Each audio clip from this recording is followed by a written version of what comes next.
di pembahasan LKM Biokimia dengan saya Ida Yuadesri Anggraini dari Pendidikan Kimia Universitas Pendidikan Ganesha. Ada beberapa soal yang akan kita bahas pada pembahasan kali ini. Bisa dilihat ada 15 soal, di mana yang pertama apa yang dimaksud dengan glikolisis dan juga seterusnya. Menuju pembahasan pertama mengenai pengertian glikolisis. Glikolisis dapat diartikan dengan membagi katanya menjadi dua, yaitu glukosa dan lisis. Untuk glikolisis sendiri merupakan proses biokimia dalam makhluk hidup yang memecah glukosa menjadi asam piruvat dan menghasilkan energi bagi tubuh. Selanjutnya, energi yang dihasilkan dari pemecahan satu mol glukosa, yakni energi totalnya jika mengikuti perhitungan ini adalah 34 ATP. Perhitungannya sendiri bisa dilihat dari proses-proses apa saja yang menghasilkan energi. Untuk 1 NADH sendiri sama dengan 3 ATP, sehingga 10 NADH menjadi 30 ATP, 1 FADH sama dengan 2 ATP, dan seterusnya. Untuk pengendalian jalur glikolisis sendiri bisa dilihat pada gambar, yakni jalur tahapan glukosa yang pertama pengubahan glukosa menjadi glukosa 6-fosfat dengan bantuan energi dari ATP yang diubah menjadi ADP. Dilihat menjadi fruktosa 6-fosfat, fruktosa 1,6 bifosfat, dan selanjutnya dibagi menjadi dua jalur yang pada jalur di kanan di fosfogliserdehid akan dihasilkan fosfenol piruvat dan dengan bantuan enzim enolase, dan selanjutnya ini akan dihasilkan asam piruvat yang juga akan menghasilkan energi. Untuk yang ketiga yaitu jalur gluconeogenesis. Jalur gluconeogenesis ini masih berhubungan dengan jalur glikolisis, di mana gluconeogenesis ini merupakan jalur pembentukan glukosa dari non-karbohidrat, sehingga bisa dilihat dari salah satu contohnya ini dihasilkan dari asam laktat yang dihasilkan dari proses glikolisis di dalam otot. Dan untuk gluconeogenesisnya sendiri yang pada asam laktat terjadi pada hati dengan mengubah asam laktat menjadi asam 2-piruvat dan mengubahnya menjadi glukosa. Untuk selanjutnya yaitu perbedaan transkripsi dan translasi dalam sintesis protein. Perbedaannya sendiri ada pada hasil dan juga tempat terjadinya. Untuk transkripsi, hasil yang dihasilkan yaitu RNAD, sedangkan untuk translasi yang dihasilkan adalah bukan RNAD melainkan asam amino. Dan untuk hasil transkripsi terjadi pada nukleus atau inti sel, sedangkan translasi terjadi di ribosom. Terjadi di sitoplasma dilanjutkan di ribosom. Untuk selanjutnya mengenai tahap-tahap biosintesis asam lemak. Nah, dilihat dari jalurnya sendiri. Untuk tahap biosintesisnya sendiri ada 3, yakni pembentukan melonil-CoA dan asetil-CoA, selanjutnya pemanjangan rantai asam lemak hingga terbentuk asam palmitat dan pemanjangan rantai asam palminat. Nah, ini salah satu pembentukan dari malonil-CoA dan asetil-CoA. Untuk fosforilisasi oksidatif itu gambar yang tertera di sini menjelaskan beberapa hal untuk protein kinase, glikolisis inaktif, dan enzim-enzim yang terlibat di dalamnya, yakni yang pertama protein kinase yaitu tirosin kinase adalah enzim yang berperan penting dalam membantu pertumbuhan dan pembelahan sel.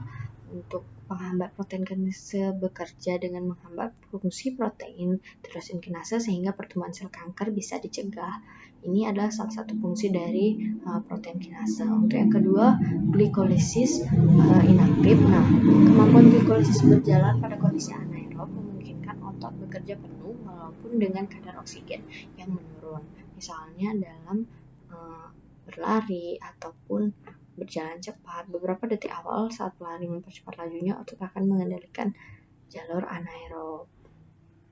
Nah, untuk yang gambar sendiri merupakan untuk enzim-enzim yang terlibat dalam reaksi ini ada dua, yaitu asam piruvat dan asetil-CoA. Nah, untuk selanjutnya yaitu mengenai proliferating mamalia cell yang menghasilkan sangat banyak asam laktat. Untuk itu sendiri bisa dilihat pada gambar dari sel mamalia. Nanti bisa dicari reaksi apa yang terjadi pada sel dari mamalia. Untuk selanjutnya mengenai glikogenesis. Ini adalah tahapan dari glikogenesis atau siklus dari glikogenesis. Tahap yang terjadi yaitu tahap pertama, pemecahan glukosa menjadi asam piruvat yang disebut dengan glikogenesis. Nah, inilah tahapan yang masuk rangkaian dan membentuk ATP atau menghasilkan energi. Untuk yang selanjutnya yaitu perbedaan fermentasi glikolisis dan glikolisis anaerob. Untuk glikolisis sendiri merupakan sebuah siklus yang dapat terjadi berulang. Hasilnya dapat diolah kembali dan menghasilkan produk lagi, produknya dipakai lagi menjadi bahan dan seterusnya. Sedangkan fermentasi berbeda, walaupun biasanya fermentasi dan glikolisis anaerob sama-sama tidak membutuhkan oksigen. Glikogenesis untuk sifat-sifatnya, glikolisis yaitu dapat berlangsung secara aerob maupun anaerob. Dalam glikolisis terdapat kegiatan enzimatis yaitu ATP dan ADP. ADP dan ATP berperan dalam pemindahan fosfat dari molekul satu ke molekul lainnya. Nah, untuk selanjutnya yaitu mengenai siklus Krebs. Untuk siklus Krebs sendiri itu dilihat dari siklusnya ada beberapa tahapan, kira-kira 8 tahapan pembentukan sitratnya.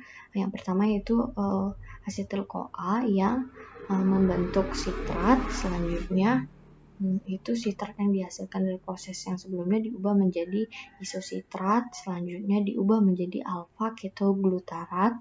Alfa ketoglutarat ini mengalami proses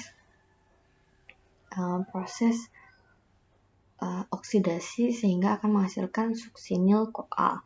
Nah, suksinil-CoA akan diubah menjadi suksinat pada tahap 6 dan suksinat yang dihasilkan dari proses sebelumnya akan dioksidasi lagi menjadi fumarat, dan fumarat yang dihasilkan itu akan berubah menjadi malat. Nah, malat kemudian dioksidasi untuk menghasilkan oksaloasetat dengan bantuan enzim malat dehidrogenase. Oksalat inilah yang akan menangkap asetil-CoA sehingga siklus Krebs dapat terus-menerus terjadi atau berlangsung secara terus-menerus. Untuk yang selanjutnya yaitu pengendalian yang terjadi dalam gluconeogenesis. Nah, ini adalah pengendalian yang terjadi tidak dari reaksinya. Glukosa mendapat bantuan energi akan menjadi glukosa 6-fosfat dan ADP hasil dari pemecahan ATP. Glukosa 6-fosfat sendiri akan berubah menjadi fruktosa selanjutnya dan menjadi asam piruvat. Asam piruvat inilah yang akan digunakan dalam proses gluconeogenesis atau pembentukan kembali untuk glukosa. Nah, untuk yang terakhir itu mengenai major function of aerobic glycolysis is to support macromolecular synthesis. Nah, fungsi glikolisis sendiri secara umum adalah untuk memecah glukosa, untuk membentuk NADH dan ATP sebagai sumber energi untuk sel. Sebagai bagian dari respirasi aerobik, piruvat dibuat tersedia untuk siklus asam sitrat. Proses inilah yang menghasilkan senyawa antara atau senyawa intermediate yang dapat digunakan pada berbagai langkah untuk tujuan seluler lainnya atau untuk tujuan yang lainnya, sehingga glikolisis merupakan peran utama dalam proses metabolisme tubuh. Inilah makna dari a major function of aerobic glycolysis is to support macromolecular synthesis. Jadi itulah fungsi utama dari glikolisis aerobik. Demikian